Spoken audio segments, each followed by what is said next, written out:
Pozdrav svima ljudi, dobrodošli u novi video. Danas, kao što možete i tu naslovu klipa, testirat ćemo ove grejalice ovdje i da vidimo ukoliko se odlučite na kupovinu koja najbolje greje i koja se najviše isplati. Kako ću da testiram grejalice? S obzirom da je napolju bilo danas toplo, nisam palio ni jednu od ovih grejalica i svako ćemo da pustimo po pola sata u rad i vidjet ćemo da li se temperatura na kraju promenila i za koliko.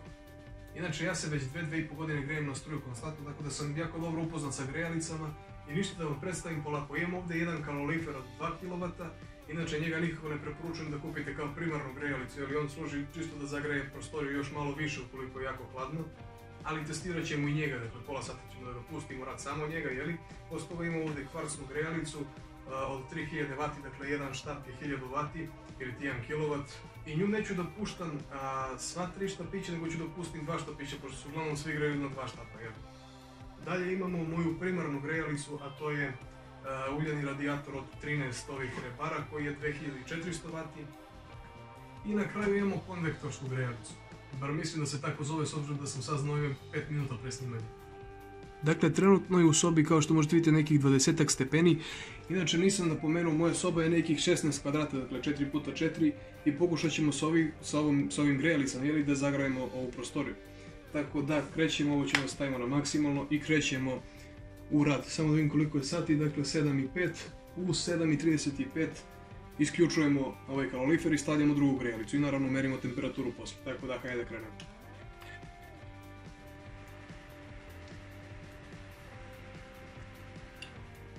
Dakle, posle nekih pola sata temperatura se mrdnula za jednu crticu iznad, što mu dođe ovdje ima koliko crtica? 2, 4, znači ovo mu dođe 0,2 i temperatura je trenutno 22 stepena trenutno. Dakle, niste vi vidjeli ovako sada. Dakle, 22 stepena za pola sata ovaj kalorifer može da zagreje.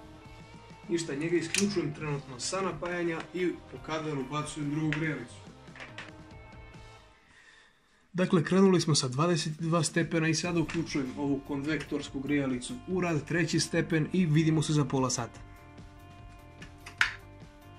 Dakle, evo, posle nekih pola sata ova grejalica je uspjela da zagreje ovu prostoriju na nekih 24 stepena koliko ja vidim. Iskreno, ovaj rezultat me je malo izbunio zato što bukvalno samo 2 stepena je više zagrejala. Međutim, ajde da se bacimo na drugu grejalicu, odnosno na ovaj uljani radijator. Sljedeća grejalica jeste ovaj uljani radijator na koji se ja grejem najduže od svih ovih grejalica, tako da ajde da ga pustimo u rad i vidimo se za nekih pola sata. Dakle, posle pola sata ova grejalica je uspjela da zagreje na nekakvih, sada da vidimo, gledam kroz telefon, jako mi je čudno, nekih 26 stepeni koliko ja vidim. Zapravo piše 24 stepena, dakle isto kao i ona prošla. Ništa, upalio sam ovu grejalicu, čekamo sada pola sata. By the way, ova grejalica je starija od mene, dakle ima preko 20 godina i dalje radi, naravno fali ovdje termostat, vjerovatno je to neko popravio i ovdje fali ovo, jeli, da se zaglavi ova rešetka.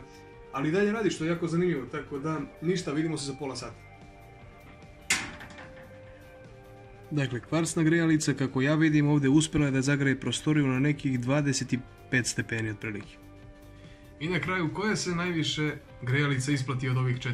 Dakle, kalorifer je od 20 stepeni povećao samo za 2 stepena na 22, posle pola sata pričamo. Ona konvektorska grejalica je na 24, uljani radijator je također 24 i grejalica je 25 stepeni.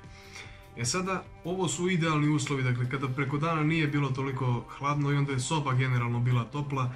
Međutim, kada padne -10, -20 napolju, to je bilo prošle zime, realne temperature su negdje sa ovom grejalicom koju ja koristim, dakle uljanim radijatorom zapravo, 16, 17, 18 stepeni u vrh glave, tako da ja sam navikao, ja generalno volim hladne prostorije, tako da meni to odgovara. Sada vi dobro razmislite, dakle ovo, opet ponavljam, ovo je 16 kvadrata 4x4 i to je bilo to. Iskreno sada ne znam kako se kreću cene, ali eto, vidjeli ste ove testove kako zagrevaju ove grejalice, pa proverite cene i šta vam se najviše isplati, to uzmete.